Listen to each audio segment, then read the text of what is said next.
Micro Podcast. Capítulo 8. Entre el trauma y el silencio. Comprender la violencia sexual.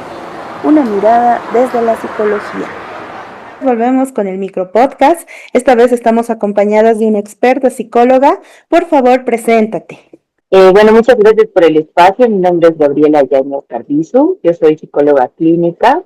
Tengo una maestría en psicología clínica, un diplomado en defensa de los derechos de las mujeres y hace varios años que trabajo con víctimas de violencia de todo tipo, ¿no? Entonces, por muchos años he estado trabajando con personas que han sufrido de este tipo de agresión. Muchísimas gracias, Gabriela.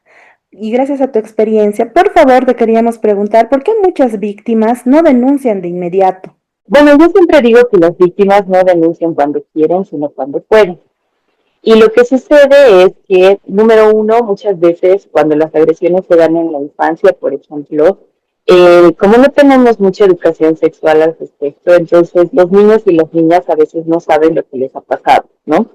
Entonces el agresor, la agresora actúa a partir de enseñarle al niño o a la niña que esto es como algo normal, como que es un juego, es algo que están haciendo entre los dos, que siempre se hace eso, ¿no? O sea, les pueden decir como, ay, yo y mi otro sobrino también hacemos lo mismo, o yo jugaba igual con mi papá cuando era chiquito, ¿no?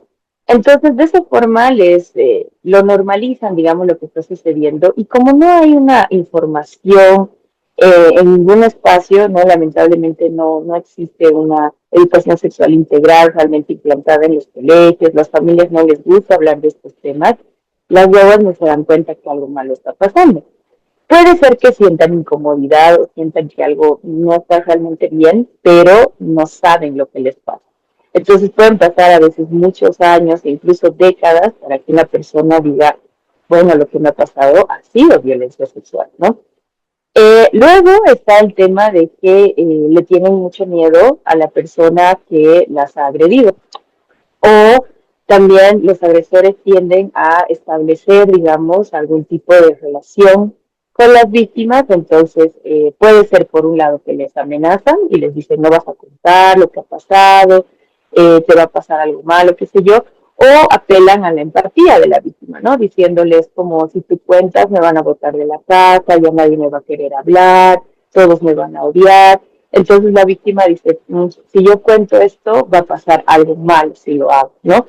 O algo que se está repitiendo mucho, ¿no? Esto va a destruir a la familia. Entonces le cargan esa culpa a la víctima, ¿no? Y le dicen, si tú cuentas lo que ha pasado, se va a destruir la familia, mi mamá, mi papá se van a querer morir, se van a enojar contigo, ¿no? Entonces, todo eso va pasando con el tiempo, ¿no? Y se va cargando a la víctima con eso. Luego, otra cosa que es muy común es el miedo a que nadie te va a creer, ¿no? Porque muchas veces estas cosas han pasado, obviamente los delitos sexuales son delitos que pasan en la privacidad. Entonces, no es con testigos, no es con nada, entonces la víctima puede decir, yo voy a contar y nadie me va a creer, ¿no? Porque lamentablemente los agresores no son personas que tienen un letrero, ¿no?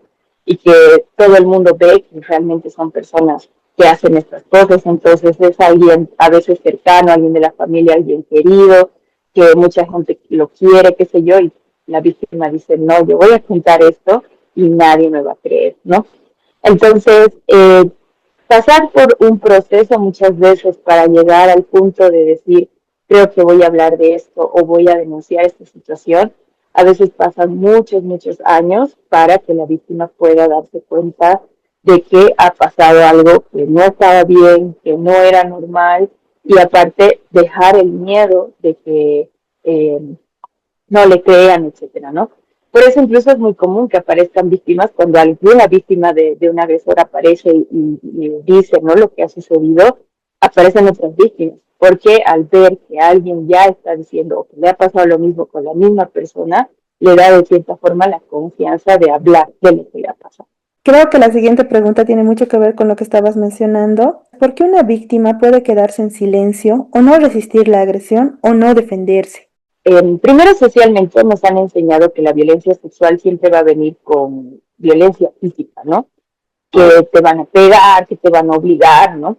Pero no entendemos que muchas veces, y en muchísimos casos, la violencia viene con la coacción, ¿no?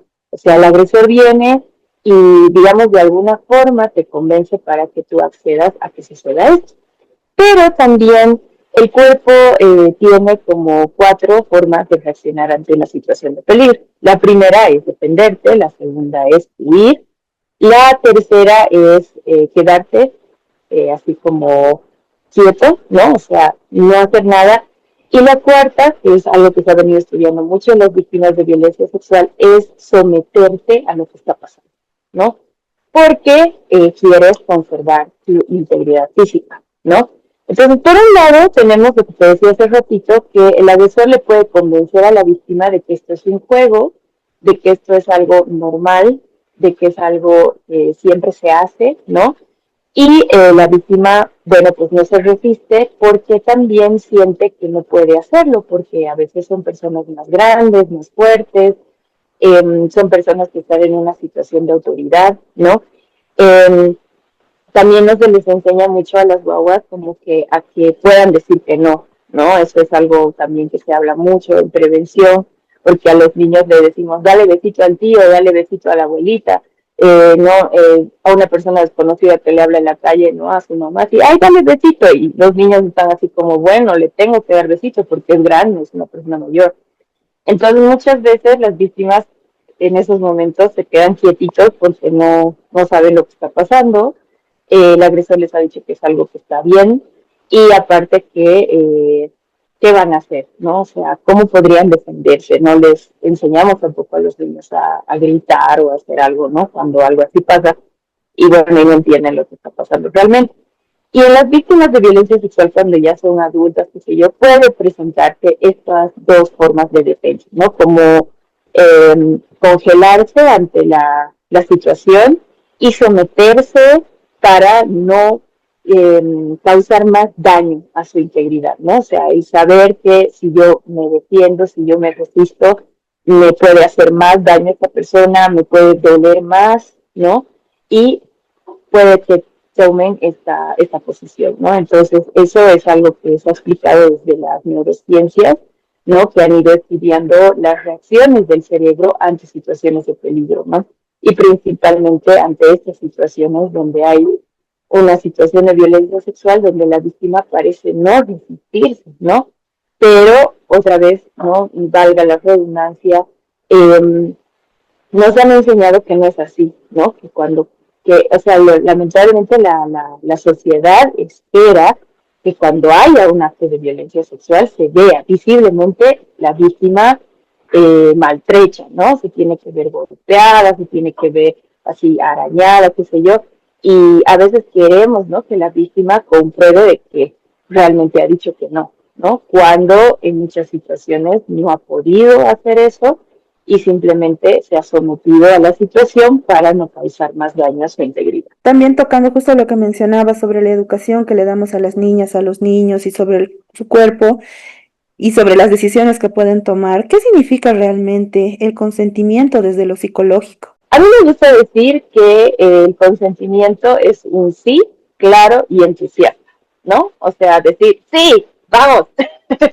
Entonces, para que haya un consentimiento realmente, la persona que consiente tiene que estar informada de lo que está consintiendo, o sea, tiene que saber qué está aceptando, ¿no? Es como si a ti te hicieran firmar un contrato, pero no te dejaran leerlo. Pues no sabes qué estás firmando. Entonces, los niños y los adolescentes no pueden consentir algo que realmente no conocen o no saben, ¿no? Entonces, eso es complejo. Después, no consentir, como te decía, es decir sí claramente y de manera entusiasta. Entonces, una persona que no te está diciendo que sí y que está como, no sé, no dice nada, etcétera, etcétera, no te está dando realmente su consentimiento, ¿no?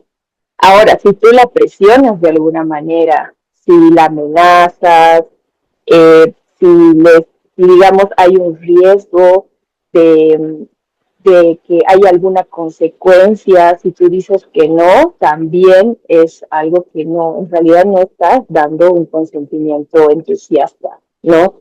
Y positivo. Por ejemplo, ¿no? En una situación de poder, ¿no? Si es tu profesor, si es tu docente, si es tu jefe, etcétera, ¿cómo le vas a decir que no a veces, ¿no? O sea, si corre el riesgo que tal vez me voten, que me aplacen, entonces no estás realmente en una situación donde puedas decir que no. Eh, entonces esa es la situación que se ve en muchos casos, ¿no? Y entonces el consentimiento es algo que tiene que ser bajo esas características, ¿no? Tiene que ser un consentimiento bien informado, la persona tiene que saber exactamente a qué está diciendo que sí, la persona tiene que tener la libertad de decir que no, ¿no? Saber que un no va a desencadenar consecuencias, ya sea físicas o económicas o psicológicas, frente a su negativa, y realmente tiene que desear lo que está diciendo que sí, ¿no? Entonces, esas serían las características de un buen consentimiento. ¿El consentimiento de un o una adolescente es igual al que de un adulto o adulta? Depende, ¿no? Cuando el consentimiento se da entre adolescentes, claro que puede ser, ¿no? ¿Por qué? Porque son dos personas que están en una misma igualdad de condiciones, ¿no? Los dos adolescentes están viviendo por los mismos cambios neurológicos, están en la misma etapa evolutiva y están como tal vez en la misma exploración y búsqueda de lo que pasa, ¿no? Pero también sucede, ¿no? Que en algunos casos, como te decía, como no hay buena información, como no tenemos una buena educación sexual integral, muchas veces, en muchas situaciones, hay casos y cosas que se dan, ¿no? Como que el adolescente no sabe realmente cómo es, quiere experimentar, qué sé yo, o hay algún tipo de coacción en medio de este consentimiento, ¿no? Eso es algo que en la adultez ya no sucede porque ya tienes información suficiente, ya tienes experiencia de vida y ya puedes tomar una decisión de una manera más informada, más clara, ¿no? Ya sabes qué es lo que estás diciendo y eso es como una diferencia importante, ¿no? Entre el desarrollo que tenemos en el cerebro de las personas adolescentes, ¿no? Y se agrava aún más esta situación cuando estamos hablando de personas adultas que quieren tener relaciones con personas adolescentes, ¿no? ¿Por qué? Porque como te decía hace rato, hay una situación de poder para empezar, ¿no? Esta persona adulta tiene como más experiencia, no sabe más, qué sé yo, y desde esa posición habla con el adolescente para convencerle de que haga cosas tal vez que no está muy convencido, es algo que le hace sentir incómoda, qué sé yo, pero le puede hablar desde esa superioridad, ¿no? De decir, mira, yo sé más, yo tengo experiencia, yo sé lo que te estoy diciendo, etcétera, etcétera, ¿no? Luego tenemos el componente de la manipulación. Como el cerebro de la persona adolescente está en vías de desarrollo, no está en una situación, digamos, de crisis, vamos a decirlo, porque hay muchísimos cambios, está recién haciendo una formación de su propia identidad, está viendo qué cosas quiere, qué cosas no quiere. Eh, es una etapa bastante crítica donde necesitas mucho apoyo y necesitas principalmente personas que te escuchen y te apoyen. Entonces, a veces aparecen estas figuras de personas adultas que vienen a mostrar aprobación hacia ti, vienen a mostrar gusto por ti, por cómo eres, a reforzar muchas cosas acerca de inseguridades, ¿no? Que tienes, porque realmente la adolescencia es una etapa de muchas inseguridades. Y mediante esa relación que se establecen en su mayoría relaciones de manipulación, ¿no? Donde el adulto puede convencer y manipular a la persona adolescente de que haga cosas que tal vez no está preparada, no quiere, no está segura, etcétera, etcétera, ¿no? Pero sí se puede generar a partir de esta manipulación y de promesas y de esta necesidad de aceptación que tenemos, ¿no? En la adolescencia. Entonces, por eso es que el consentimiento en la adolescencia, principalmente el consentimiento a personas adultas, se ha visto que es algo que no se puede dar, ¿no? O sea, que los adolescentes no pueden consentir tener relaciones sexuales con personas adultas, porque hay una desigualdad muy grande con relación al desarrollo cognitivo. Esa desigualdad puede establecer una posición de desigualdad por poder, ¿no? Que la persona adulta tiene mucho más poder que la persona adolescente, y ahí se pueden dar una suerte de manipulaciones que terminan desencadenando en relaciones sexuales donde el adolescente siempre va a estar en una situación de desigualdad y donde pueden pasar muchas cosas que no quiere y que no está consintiendo, ¿no? Y que probablemente en un futuro se va a dar cuenta, va a ser algo perjudicial, ¿no? En su desarrollo, en sus relaciones posteriores, etcétera, etcétera, ¿no? Hemos normalizado en nuestra sociedad el que un adolescente o un adolescente diga, pero yo no me siento víctima. Yo he dado mi consentimiento para una relación con un adulto, yo siento cariño. Entonces, en ese punto, como tú decías, hay una relación de poder, pero también hay una responsabilidad desde el Estado, ¿no? ¿Cuál sería el rol de la justicia, de las adultas y adultos que estamos acompañando a esta adolescente o a este adolescente? Es importante que la justicia no relativice lo que ha pasado, ¿no? Cuando hay una norma clara que dice que los adultos no pueden tener relaciones sexuales con adolescentes, pues ahí está la norma y punto, ¿no? Pero lamentablemente lo relativizamos mucho. Y justamente es por lo que dices, ¿no? Como hay una suerte de manipulación a la víctima y hay una seducción de parte del adulto o adulta, eh, puede ser que por muchísimo tiempo la víctima no se identifique a sí misma como tal, ¿no? Y que lo vea como una historia de amor, ¿no? Un romance, una cosa así, en la que la han conquistado, ¿no? La han seducido o lo han seducido para que acepte esta relación, ¿no? Entonces, la norma tiene que ser clara, ¿no? O sea, es una persona adulta que inicia una relación con una menor, ya está mal, y ya está, ¿no? No relativizarlo, no querer ver más allá, qué sé yo, porque no hay más allá, no hay medias tintas, ¿no? Y eso es algo que los estudios, la literatura que hay al respecto de este tipo de relaciones ya nos ha dicho muchas veces, ¿no? Son relaciones sumamente dañinas para los adolescentes. El hecho que estas relaciones se concreten, digamos, en un matrimonio o en la formación de una familia, no garantiza para nada que la relación esté bien, ¿no? Porque en la adolescencia, el adolescente se está formando, está encontrando su identidad, está buscando quién es, y prácticamente un adulto que en ese momento establece una relación romántica con él o ella, le está robando esa posibilidad, porque el adolescente se va a acomodar al adulto, ¿no? Va a hacer lo que el adulto quiera, se va a acomodar a cómo el adulto quiere llevar la relación, cómo el adulto le va a decir, ¿no? O sea, las relaciones de pareja son así, se tiene que hacer esto, tú tienes que hacer este otro, tú tienes que ser esta persona para que yo no te deje, etcétera, etcétera, ¿no? Entonces, es una relación donde no hay una igualdad de condiciones y ninguna relación en la que existe esto va por buen rumbo, ¿no? La persona que está en una desventaja siempre va a salir perjudicada, ¿no?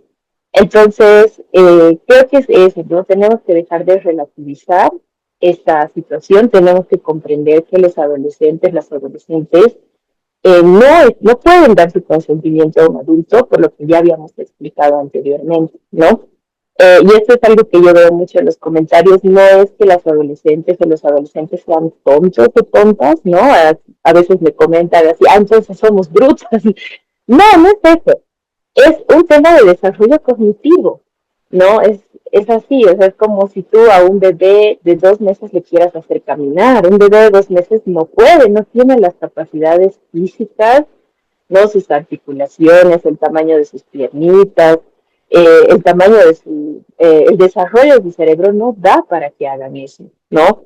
Y es lo mismo, o sea, en la adolescencia estamos en una etapa crítica, ¿no? De cambio, de búsqueda de identidad, de muchas inseguridades, cambios corporales, pasan muchas cosas en esta etapa, por lo tanto no estás preparada, ¿no? La mente no está preparada para sostener una relación con un adulto. Entonces, ya es algo que tendríamos que dejar, de hecho, de discutir, ¿no? Es algo que se tiene que establecer y punto, ¿no? Entonces, ante la pregunta de qué debería hacer el Estado, qué deberían hacer los jueces, nada, simplemente eso, respetar lo que está en la ley, y las personas tienen que entender que no hay puntos medios, no hay grises, es así. Eres una persona adulta, no tengas relaciones con menores. Así de simple. Cuando eres joven, vives o adolescente una situación de violencia, pero nos decían también, puede ser que esté mintiendo, ¿no? Después de 20, 30 años, ¿cómo se va a recordar? Deben ser recuerdos confusos, deben ser recuerdos poco creíbles, o tal vez esté imaginando incluso lo que está contando, porque ha dejado pasar tanto tiempo. Bueno, eso de decir que se está imaginando es un poco extraño. Pero sí, o sea, lo que se ha visto, digamos, lo que se entiende sobre el trauma es que a veces hay dos caminos, ¿no? O la persona trata de borrar esta situación de su mente, por el estado de estrés puede que no tenga recuerdos claros, así, demasiado claros, pero sí sabe que algo malo ha pasado, ¿no? Entonces puede que, como te digo, con el tiempo estos recuerdos la persigan, no pueda estar tranquila sin esto, entonces por eso decide hablarlo, o que se dé cuenta de que estos recuerdos y estas cosas que tiene sí pertenecen y son parte de una agresión sexual, ¿no? Con el tiempo se vaya dando cuenta de eso. Y bueno, o sea, creo que es importante pensar, ¿no? Que eh, es muy difícil y complicado para las víctimas darse cuenta que estas cosas eran violencia, identificarse como víctimas, hablarlo con las demás personas. Hay demasiadas, como se dice, demasiadas trabas, tanto sociales como legales, para que las víctimas puedan hablar. Entonces, creo que es difícil, no imposible, pero difícil, imaginar que las personas van a inventarse algo así solo porque sí, ¿no?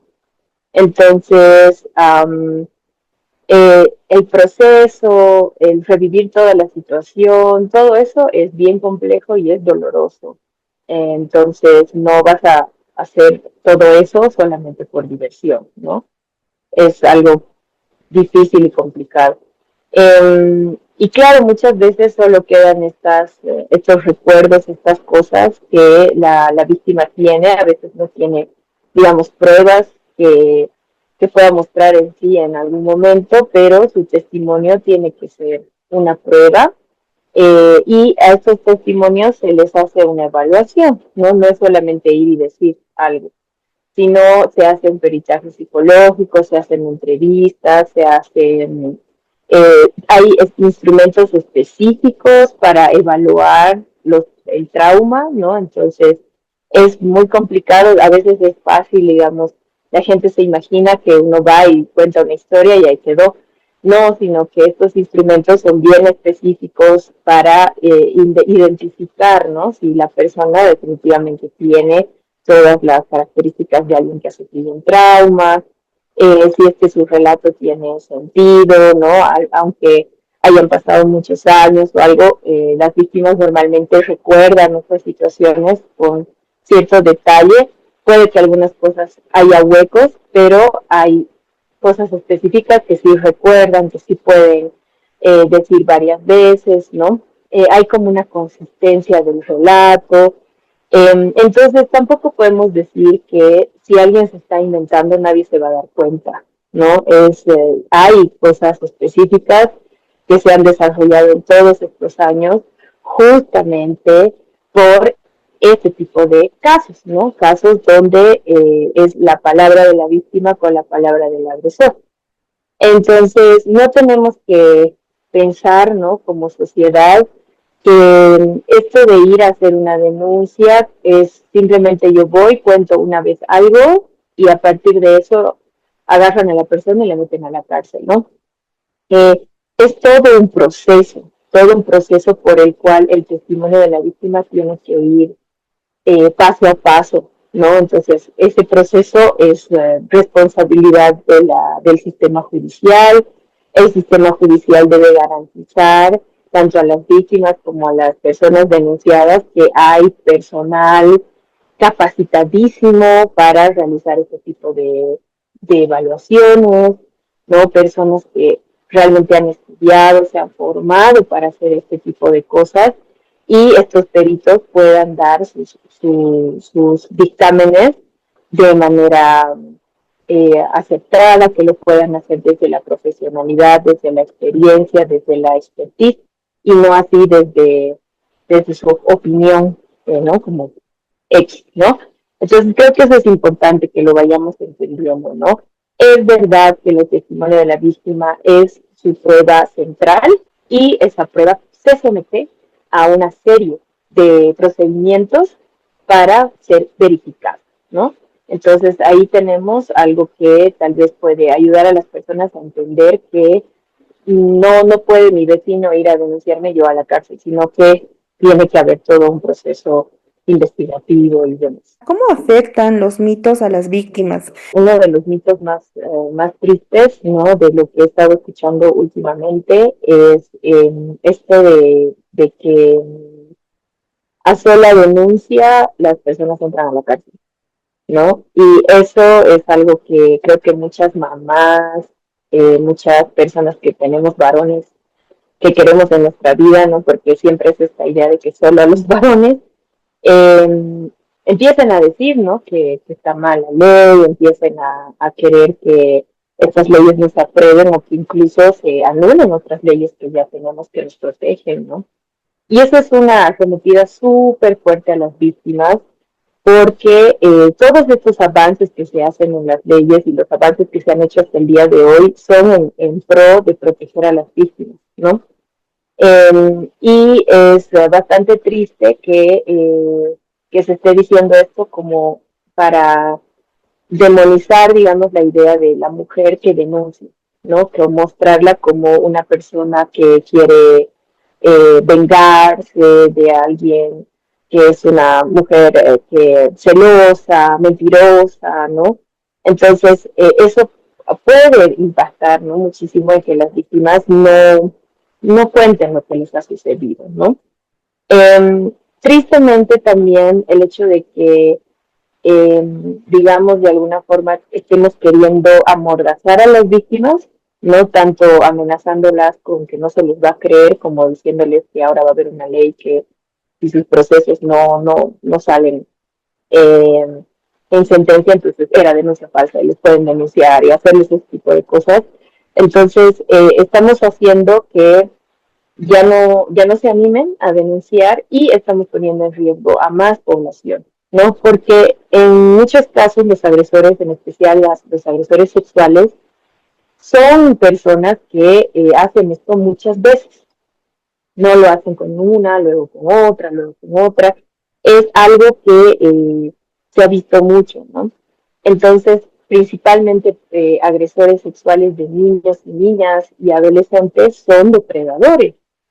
Entonces, no solo está la víctima en riesgo, sino que estamos teniendo en riesgo a todas las demás personas que conviven con esta agresor, con esta agresora, digamos, ¿no? Y eso también es algo que no nos ponemos a pensar. Por eso es tan común que cuando una víctima aparece y habla acerca de lo que le ha pasado, empiezan a aparecer otras más, porque este es un comportamiento, es un patrón de comportamiento que tienen, ¿no? Entonces estamos poniendo a la sociedad en su conjunto en peligro. Y eso es algo que tendríamos que cuestionarnos, ¿no?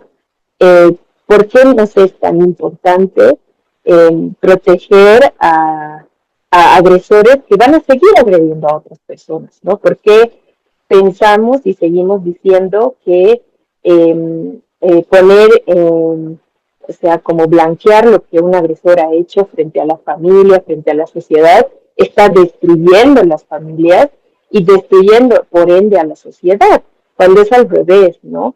Los agresores destruyen familias y estas familias, estos niños agredidos, estos niños y niñas que han sufrido estas cosas, crecen para seguir teniendo problemas, ¿no? Problemas que van a replicar en sus relaciones de pareja, van a replicar en sus relaciones con sus hijos o hijas. Entonces, en realidad, si queremos proteger a la sociedad en su conjunto, tenemos que identificar a estas personas agresoras y sacarlas de la sociedad, ¿no?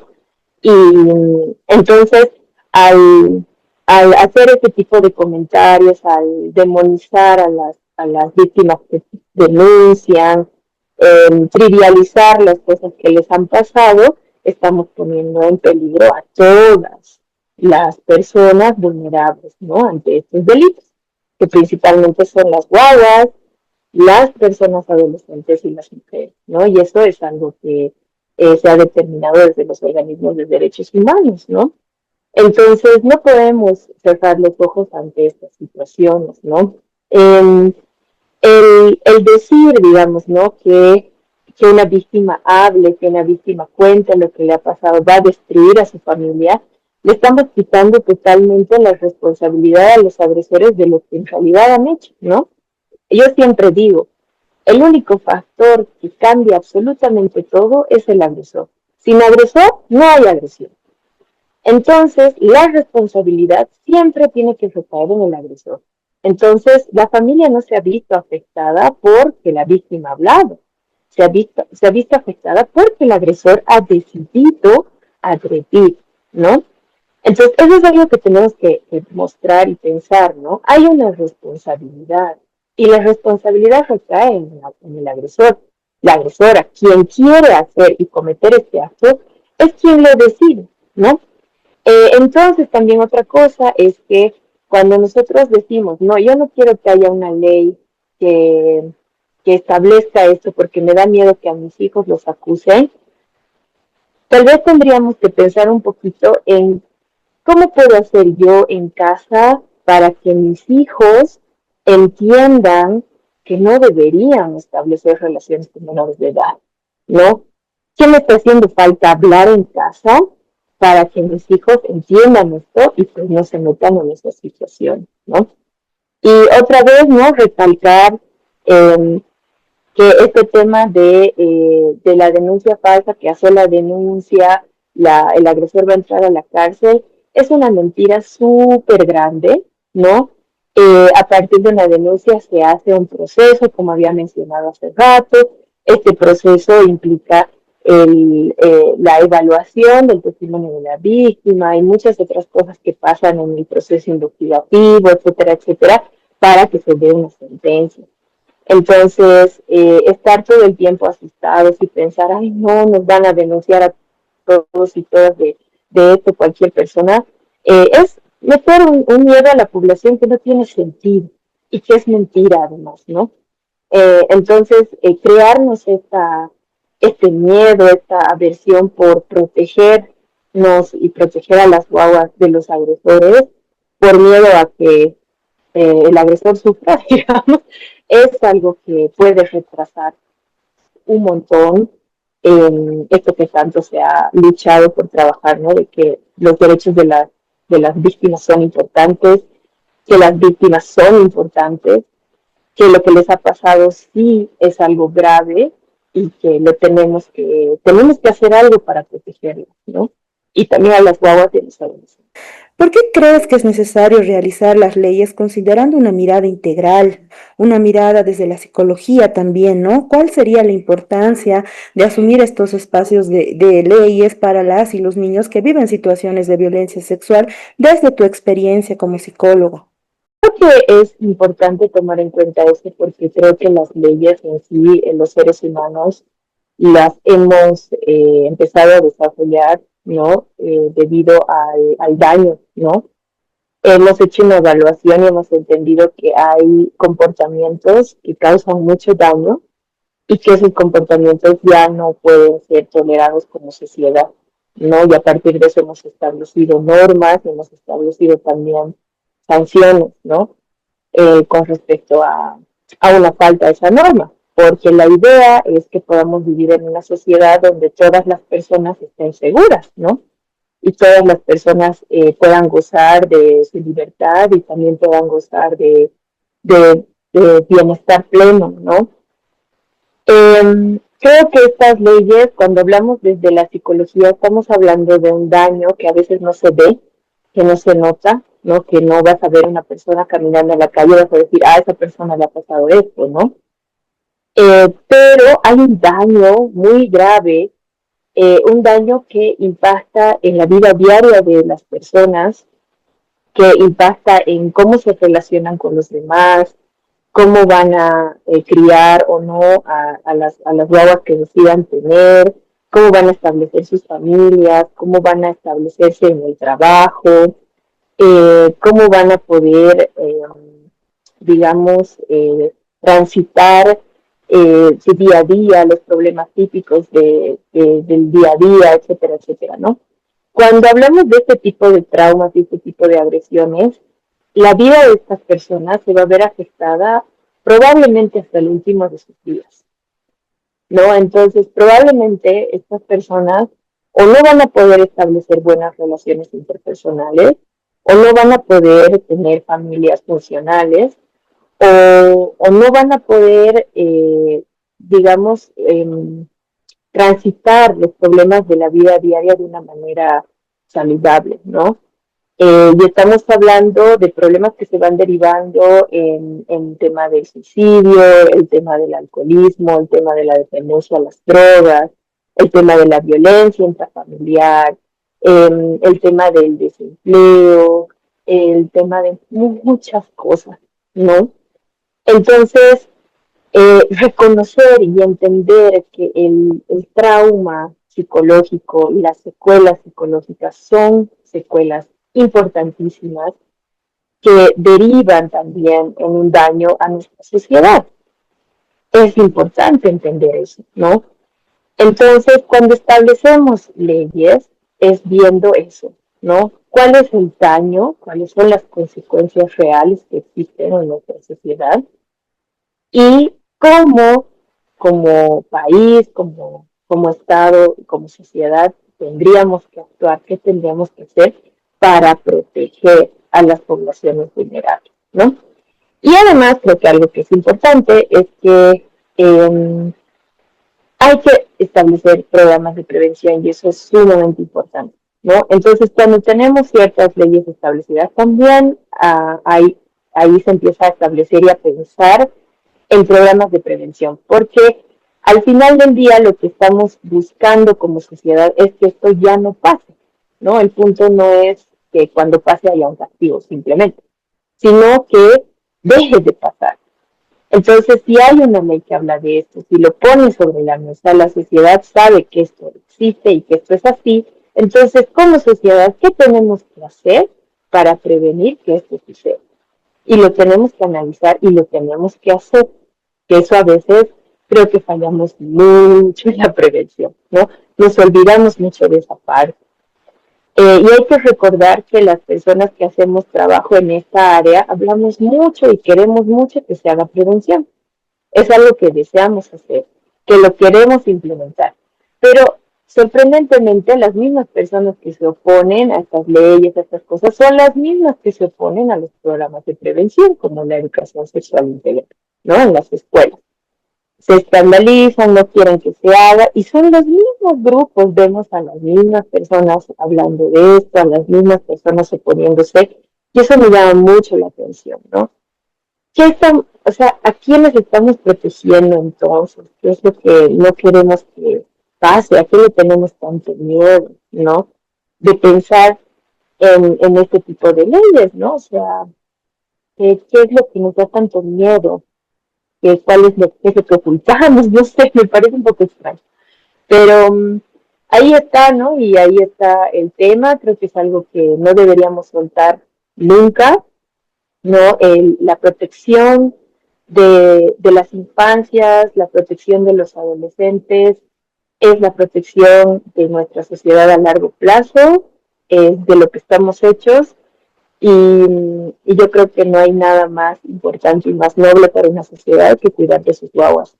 Entonces, esta es la importancia para mí y lo que debemos entender sobre el daño psicológico, ¿no? Entender que tal vez no se ve, tal vez no se nota, pero es algo que sí duele, que las personas sí cargan por toda su vida y que puede determinar también otras consecuencias más visibles, pero que vienen a veces de este tipo de situaciones.